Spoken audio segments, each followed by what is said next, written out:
জাতিসংঘের ৭৯তম অধিবেশনকে ঘিরে নিউ ইয়র্কে বসেছে বিশ্ব নেতাদের মিলন মেলা। মার্কিন প্রেসিডেন্ট জো বাইডেন থেকে শুরু করে কে নেই সেখানে ১৯১ সদস্য রাষ্ট্রের প্রতিনিধিরা তো বটেই, সেই মেলায় জড়ো হয়েছেন আন্তর্জাতিক সংস্থা সংগঠনের পদস্থ কর্মকর্তারাও। তবে বিশ্ব নেতাদের অংশগ্রহণের এই আয়োজনে সব আলো যেন কেড়ে নিয়েছেন বাংলাদেশের অন্তর্বর্তী সরকারের প্রধান উপদেষ্টা ডক্টর মোহাম্মদ ইউনূস।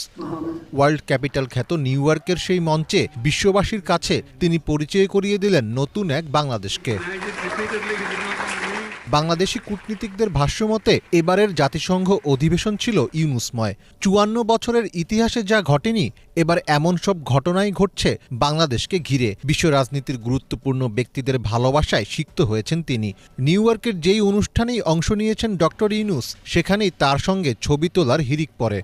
অনেককেই লাইন ধরে তার সঙ্গে ছবি তুলতে দেখা যায়।